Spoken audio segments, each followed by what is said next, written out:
This is a reading of Matilda, chapter 15, The Second Miracle.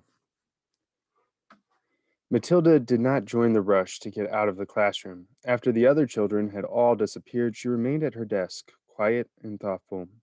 She knew she had to tell somebody about what had happened with the glass. She couldn't possibly keep a gigantic secret like that bottled up inside her. What she needed was just one person, one wise and sympathetic grown up who could help her to understand the meaning of this extraordinary happening. Neither her mother nor her father would be of any use at all. If they believed her story, and it was doubtful they almost certainly would fail to realize the astounding event it was that had taken place in the classroom that afternoon. On the spur of the moment, Matilda decided that the one person she would like to confide in was Miss Honey. Matilda and Miss Honey were now the only two left in the classroom. Miss Honey had seated herself at the table and was rifling through some papers. She looked up and said, "Well, Matilda, aren't you going outside with the others?"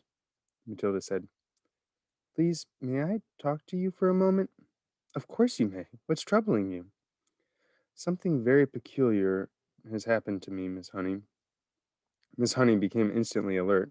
Ever since the two disastrous meetings she had had recently about Matilda, the first with the headmistress and the second with the dreadful Mr. and Mrs. Wormwood, Miss Honey had been thinking a great deal about this child and wondering how she could help her. And now, here was Matilda sitting in the classroom with a curiously exalted look on her face and asking if she could have a private talk. Miss Honey had never seen her looking so wide-eyed and peculiar before. "Yes, Matilda," she said. "Tell me what has happened to you that is so peculiar." "Miss Trenchbull isn't going to expel me, is she?" Matilda asked. "Because it wasn't me who put that creature in her jug of water. I promise you it wasn't." "I know it wasn't," Miss Honey said. "Am I going to be expelled?" "I think not," Miss Honey said. "The headmistress simply got a little overexcited, that's all." "Good," Matilda said. "That isn't what I wanted to talk to you about." "What do you want to talk to me about, Matilda?" "I want to talk to you about the glass of water with the creature in it," Matilda said. "You saw it spilling all over Miss Trenchbull, didn't you?" "I did indeed." "Well, Miss Honey, I didn't touch it. I never went near it." "I know you didn't," Miss Honey said. "You heard me telling the headmistress that it couldn't possibly have been you." "Ah, but it was me, Miss Honey," Matilda said. "That's exactly what I want to talk to you about." Miss Honey paused and looked carefully at the child. "I don't think I quite follow you," she said. "I got so angry at being accused of something I hadn't done that I made it happen." "You made what happen, Matilda?" "I made the glass tip over." "I still don't quite understand what you mean," Miss Honey said gently. "I did it with my eyes," Matilda said. "I was staring at it and I was wishing to it to tip, and then my eyes went all hot and funny, and some sort of power came out of them, and the glass just toppled over." Miss Honey continued to look steadily at Matilda through her steel-rimmed spectacles, and Matilda looked back at her just as steadily. I am still not following you," Miss Honey said. "Do you mean you actually willed the glass to tip over?" "Yes," Matilda said, "with my eyes." Miss Honey was silent for a moment. She did not think Matilda was meaning to tell a lie. It was more likely that she was simply allowing her vivid imagination to run away with her. "You mean you were sitting where you are now, and you told the glass to topple over, and it did?" "Something like that, Miss Honey. Yes. If you did that, then it is just about the greatest miracle a person has ever performed since the time of Jesus." "I did it, Miss Honey." "It is extraordinary," thought Miss Honey, "how often small children have flights of fancy like this." She decided to put an end to this as gently as possible. "Could you do it again?" she asked, not unkindly. "I don't know," Matilda said, "but I think I might be able to. Miss Honey moved the now empty glass to the middle of the table. Should I put water in it? She asked, smiling a little.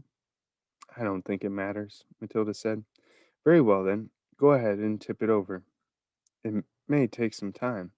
Take all the time you want, Miss Honey said. I'm in no hurry. Matilda, sitting on the second row about 10 feet away from Miss Honey, put her elbows on the desk and cupped her face with her hands. And this time she gave the order right at the beginning. Tip, glass, tip, she ordered. But her lips didn't move, and she made no sound. She simply shouted the words inside her head. And now she concentrated the whole of her mind and her brain and her will up into her eyes, and once again, but much more quickly than before, she felt the electricity gathering, and the power was beginning to surge, and the hotness was coming up into the eyeballs.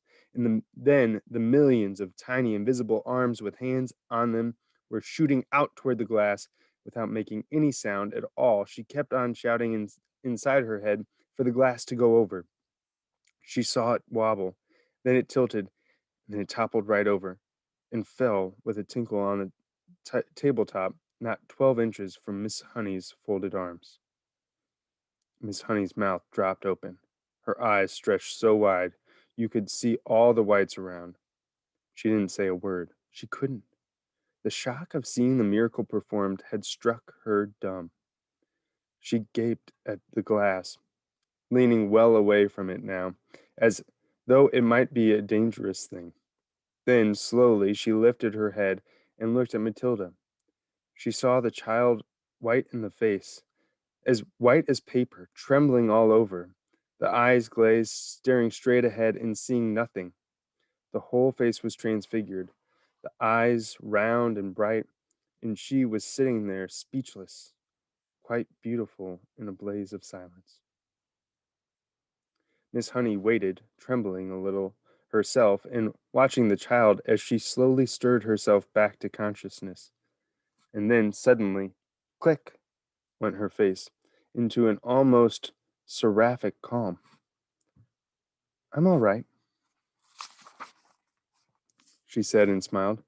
I'm quite all right, Miss Honey, so don't be alarmed. You seemed so far away, Miss Honey whispered, awestruck. Oh, I was. I was flying past the stars on silver wings, Matilda said. It was wonderful.